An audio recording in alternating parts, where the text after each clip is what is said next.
Yo, you too. What's good? It's that time again. Another war recap time. As you can see, we won again. We've been on a nice little streak, having a lot of fun just doing five-man wars and only TH10s and TH9s. TH10s seems like a sweet spot.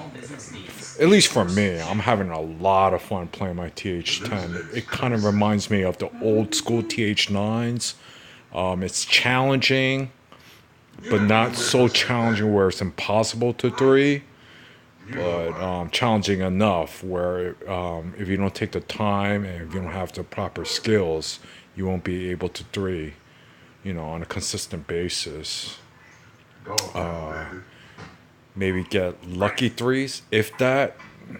That's gonna be super rare, super rare. At least that's my opinion. Well, anyways, it's the same breakdown, and once again, all these people who complain about matchmaking, I just don't understand. Looks like Supercell got it on point again. We used one fully maxed TH10, which is this. This is I guess you could say a mid TH10 with level 2 and level 1 Fernals and level 3 bows, I believe. And I think the other defenses, like the point defense and the ADs, those are still TH9 levels. This is a max TH9 except my bows and bomb tower. My bows and bomb tower is still level 1, but everything else is max. This one is a mid TH9 with level 2 bow and level 1 bow. And same thing with this. This is a mid TH9, well, low to mid TH9 with level 1 bows. Both these guys, they have level 20 heroes, like low 20s. Actually, Unicorn, aka Skell, his BK is not even 20. I believe it's like 17. Anyways, let's check out our opponents. Alright, as you can see, a fully maxed TH10 and 31 AQ. What's the BK? 30. Another one, like near max TH10, not completely there. Looks like he has some TH9 defenses here. So I guess I would classify this as a mid to high level TH10, and the heroes are 28 and 24. Over here, a fully maxed TH9 except the heroes. Heroes only level 21 each. Over here, another fully maxed TH9, but the heroes are weak, 10-10. And over here, I guess you would call this, what, a mid TH9 with level 3 bows and super weak heroes, 10 and 1. So it looks like you just started this account. So as you can see, once again, it's a classic defense versus offense matchup. Even though our heroes are way better than theirs, their defenses are way better. So that's a trade-off. So let's check out the hit. In my opinion, the TH9s over here, these guys, especially their attackers, they're pretty solid attackers. Their TH9s seem to be more skilled than their TH10s. I kind of deduced that just by looking at their base designs. They got pretty solid designs. This one I didn't like, but it's anti-3. This one was okay too. So just by looking at their designs, I could tell that these guys seemed like they were more skilled than their TH10s, and then when they hit us with their TH9s, that definitely made me conclude, like, yeah, their TH9s are skilled. Unfortunately, their TH10s failed them. Look at this design. Horrible. Look at this one. This is really horrible. This, me and my clanmate skill, we kind of took this for granted. We looked at it, we're like, this is a farm base. So we underestimated, and look what happened. We noobed it, both of us. Ah, so foolish. I don't know, I just laughed at this base. I was like, I got cocky. I'll be the first to admit. I got really cocky. I thought it was going to be an easy 3, and check it out. I failed. Like a nub. Anyways, alright. Let's check out what Skell did over here. Let's see how he hit the space. See? Classic witch slap. Ah, so see how he used the queen with only 2 healers to funnel that side. And some witches on the bottom over here. Looks like 3 witches with 2 healers to funnel the other side. Well executed. See, this was a slight difference from the typical witch slab, which is the typical witch slab is like 2 witches on each side with 2 healers, and the rest down the middle. So he did a slightly different. I've seen this done before, and it's all dependent on the base design. Anxious to get him back. He'll be great in our locker room, and I know Jameis, whatever role that he is. Either way, this was a well-executed witch slap, but slightly deployed differently from the typical witch slap. Look, we got a good football team. I'm proud of He these did guys. a very good job. It's a very clean hit. Dirk Cutter said he wants to talk to Jameis Winston face to face before he actually gives the world an answer on who's going to be the starting quarterback. See, I'm not a big fan of witch slaps, but I do admit that they are probably the best TH9 army to use. I just don't enjoy it because of the control factor. I just prefer more control. Like armies like this, it's the only control part you have is in the beginning and spell usage. That's it, and the rest is all random. But this army is so powerful, and they're very consistent, especially if you deploy correctly in the beginning. They're going to get you 3 stars most of the time. This is why a lot of people find TH9s as jokes, because this is what most people use as a TH9 player, is Witch Slap. And look how easily he crushed his base. But with that said, even though this is a easy army to learn and control, it doesn't mean that any noob could just use this and start throwing left and right. You still got to deploy it properly in the beginning. If you don't deploy it properly in the beginning, there are going to be quite a few times where you're going to fail. So you still got to execute. But this army just doesn't require the type of planning and execution needed for, say, if you decide to use hogs or loons, or see, even the Falcon attack, that's more. It's kind of similar to the Witch Slab in terms of you don't have complete control. That army is more dependent in the beginning too. So, oh man, low on battery. Let me hook it up. My bad. Anyways, what was I saying? Yeah, Falcon Army.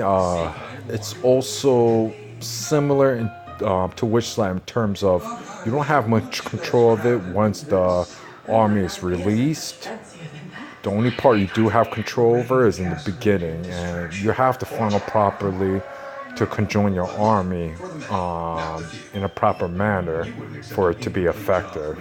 So that's where the skill part comes into play. But once the Vax go into the base, that's also random. Like, no one can guarantee, okay, this is exactly where my Vax are going to go to, because Vax have a mind of their own. They go in. But they do their jobs. they do what they're supposed to do, or what you expect them to do. As long as you funnel. So even though you don't know exactly where they're gonna go, it's fine because they're gonna destroy the base. Alright, anyways, let me stop rambling and go to the next hit. NFL Fantasy Live, tomorrow at 5 on NFL Network. And this is skill again. NFL 360. Shaquem Griffin inspires And he used and Rosie Greer on Bobby a variation of the Witch Slap minus the healers. Why do you use golems? So many golems too. Was if you look at the space, most of his, actually not most, all of his defenses are outside the base or on the sides. So he wanted heavy protection. This you could witch slap too easy. I mean, this base was a joke. It was so easy. To me, I think this is a horrible design. I mean, to put all your defenses outside in such an easy to reach place, not too smart of an idea. But you still gotta, with that said, you still gotta execute. If you don't execute, you're gonna fail. Don't settle for average investing. Demand better. Experience technology built for better See returns, how he personalized funneled? advice, and low transparent fees. So Betterment.com. Betterment. his Outsmart troops had no average. choice but to go inside the base, which he wanted. And just crush this base. Over the Bengals, but Monday, an even bigger victory. Over here, he tried to draw the CC first. See how the CC, it caused him some trouble.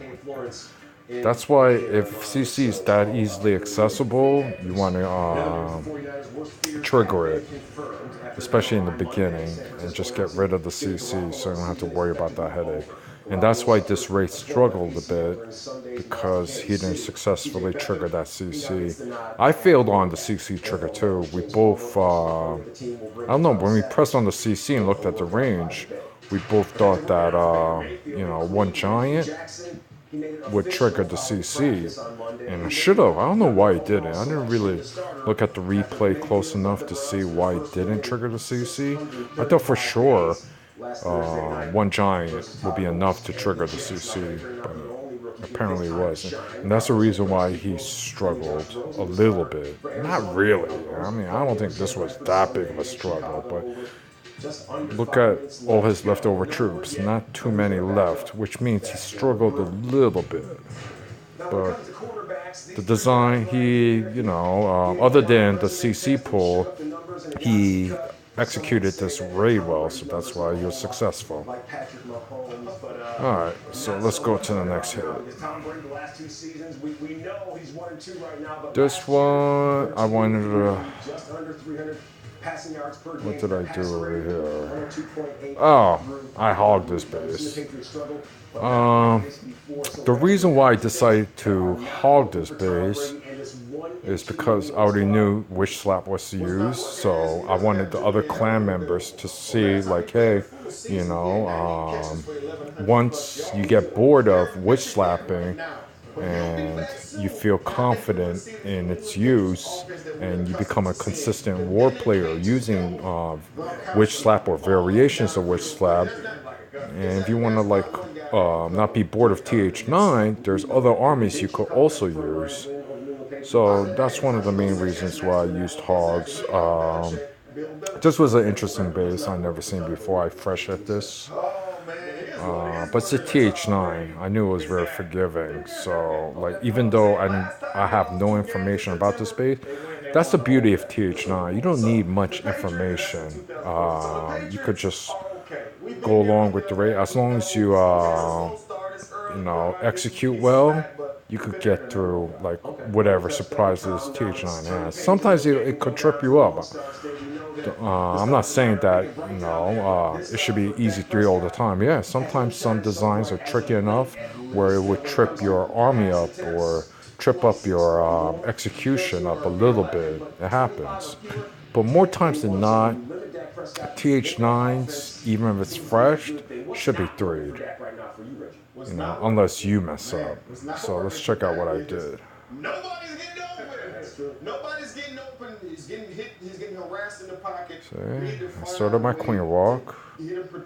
And I want to make sure that she goes to these sides. All to this side. So what did I do? I had to funnel, and I funneled using a baby dragon. See? So once this archer tower got distracted, then I threw down my baby BD to ensure that, you know, it would have plenty of time to funnel for me. And I knew it was going to take enough time for the BD to do its thing. And look how much value I get out of this BD. Tons of value. And look at this queen walk. I got tons of value out of this queen walk. See? She went exactly where I expected her to go. Look, got rid of the CC, I got rid of some defenses, I got rid of the AQ. And then boom, see? I start off my hogs. Look at my BD still alive just because I was a little bit patient, you know, before releasing the BD. And my BK with bullets behind him to protect him. I mean, to funnel that side, to clean out, save some time. At this point, I didn't care about the AD hitting my healers because I knew. You know what? Right now it's an open book. Yeah, I completely destroyed this base. It was so easy. See, this is what I mean. As long as you execute well, you know, TH9s, even though it's fresh hit, should be 3. As long as you execute well. Look at that. My BD's still alive. Tons of value. Yeah. Look how many troops I have left over. Tons of troops. I didn't even need my AQ ability. I swagged out. Alright. So let's go to the next hit. I did this. I did a simple Jai bitch. This army, I'm really feeling. I think this is a really, really good army.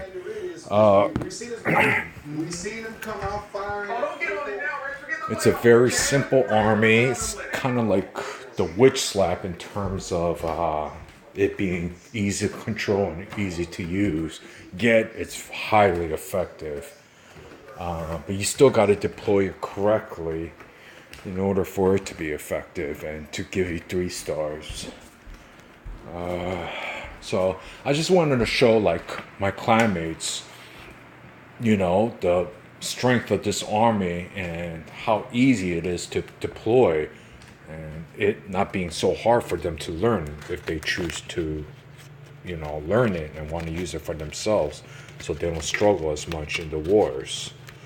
You know, me personally, once like the people who want to war my clan but don't do so for one reason or another, once they get to a point where they become more confident in their warring abilities, then I could start like using armies that I enjoy, which is the 2 armies that I really want to use is Laloon and Hogs. Those types of armies are the types that I really enjoy using because it's fun. It requires more precision, more practice, more execution than the other armies that I just mentioned. So, yeah, like variation of the Hogs, variation of Lalo. You know, I enjoyed this aspect of the game in terms of using different variations and different combos, like CWL types of armies, you know. The way I make my armies is usually I just look at the base and then I just think, okay, what troop do I need and how many of each do I need to get rid of? And I break down the base into like sections. Okay, like this section I need this army and that army, and I need this many to take out this section. And for this section I need this army, this troop and that troop and this many to take out that section. And they should flow through, blah blah blah, etc., etc., etc. So I use customized armies depending on the base designs. But lately, I haven't really been doing that because I don't want to make my hits look too complex. Twofold reason. One reason, I'm rusty. I haven't worn in a while, so I need to shake off the rust first. My execution is off, my timing is off, so I need to work on that first. And the second reason is because, like I said, I just don't want my army to be too complex and make it too like overwhelming for like my clanmates when they look like, oh wow, this is what I gotta learn. Like, it's just too much for them. But if I show them like simple armies and simple ways to deploy, and yet it being consistent and highly effective, it will give them, in my opinion, more of a confidence in the warring game. And once I feel like most of my clan mates are confident in the warring game, then I could start off doing like my customized armies. And like I said, the two main troops I want to use are Lalo and Hogs. Variations of them, of course. Anyways, enough blabbing. Let me start off the replays. See, if you look at this space, it's so easy. I easily crush this space. I wasn't worried about the top part because I knew I would have enough oomph to get through. See, just simple funneling first. Just only 2 witches. I knew that would be more than good enough to funnel. And then my giants, my siege, the rest of my witches, and then just bowls. See how easy it is? Not much skills involved, in my opinion. You just got to make sure you funnel the sides first, so most of your troops go into the base and use spells properly, and you're good to go.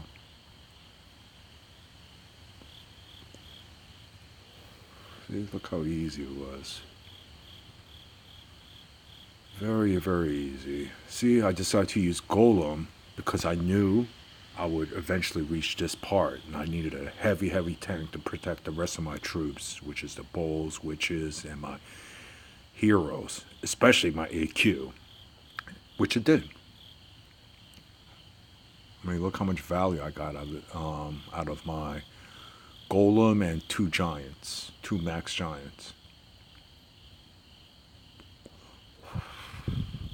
They did a lot of tankage for me, and helped enable me to get through this section, which is a pretty heavy section. You know, CC, heroes, 4 Teslas, Tesla farm with cannons. But because of the amount of tanks I had, more than enough to get through it, no problem.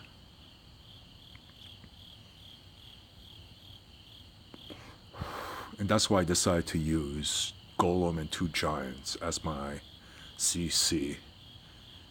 Because only because of this part right here. I knew it would reach that part.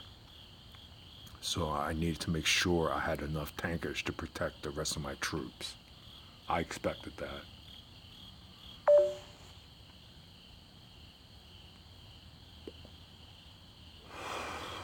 Okay, and finally use the AQ ability to power through this space a little bit faster so I don't run out of time. It was easy peasy. Not much resistance. See, I didn't have a lot of troops left over. So this isn't an OP army, because if it was an OP army, I would have had a lot of troops left over, but I didn't. But it's a very, very strong army. I mean, this army, you don't even need a scout for this army. You could use this army. That's another beautiful thing about using this army, is you don't have to wait for people to scout the base for you. You could just go and hit it fresh, no problem. You know, you have the proper equipment to handle fresh bases.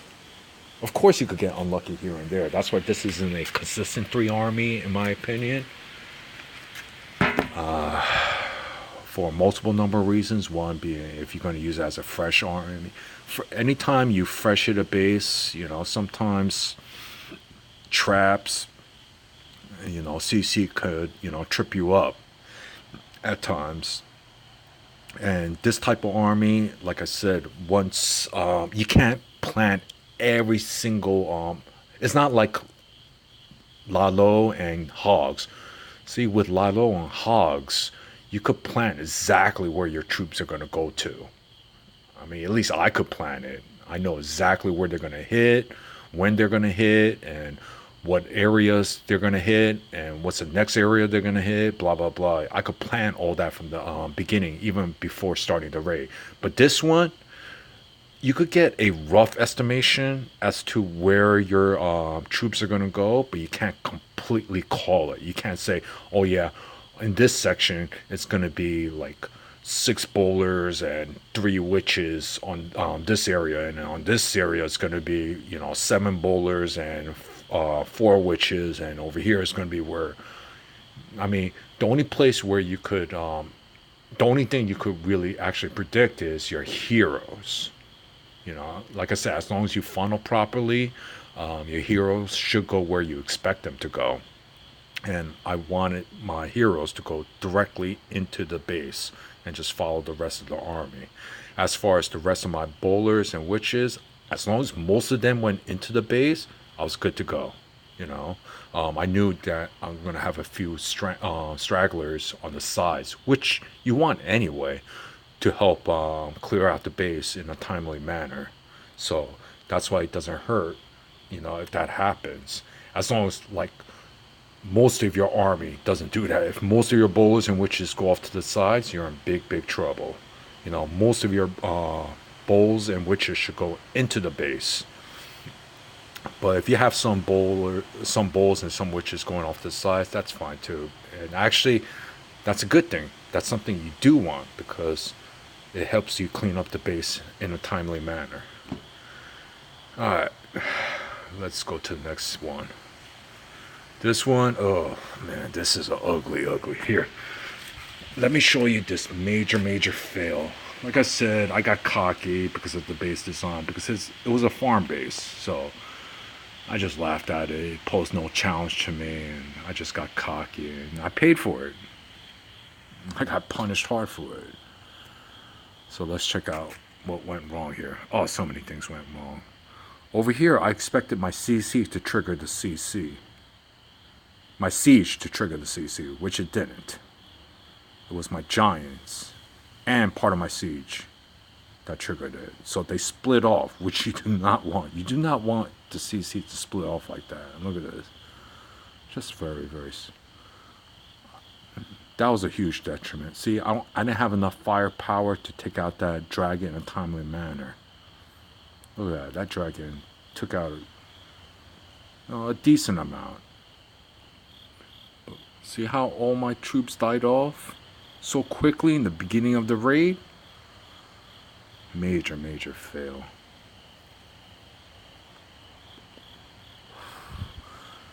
And this is what happens when you use this type of army, because it's very spam-like. Things like this is going to happen here and there, especially in the beginning part. With this army, the most integral part of this deployment is the beginning. You got to deploy your troops in the beginning in an appropriate manner, because if you don't, things like this happens. And that's why most of my army died in the beginning, which made me fail. It was a disgusting raid. This raid was just disgusting. That's it. I had 20 archers at the end. I just did whatever I can to get the percentages.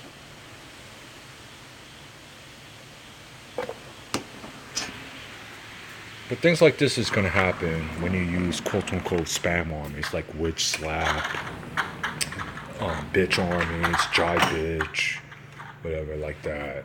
Or if you just spam Lalo, things like this can't happen. Oh, fail. What a disgusting raid. So I hope this vid provided some information as to what you should do and should not do. This raid right here is something you definitely don't want to do. Oh, splitting the CC.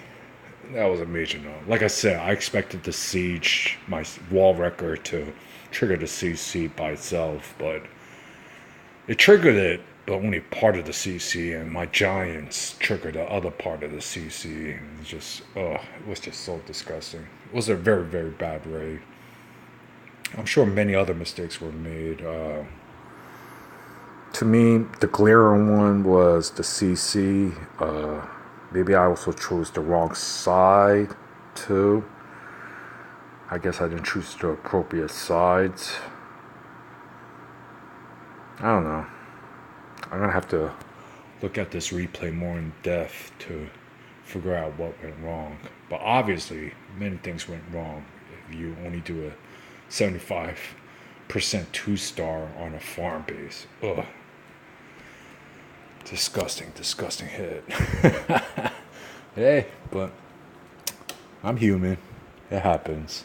I fail a lot. It's what I do. I'm Kimchi, the failer. Alright, YouTube. This is the end of the war recap. Peace.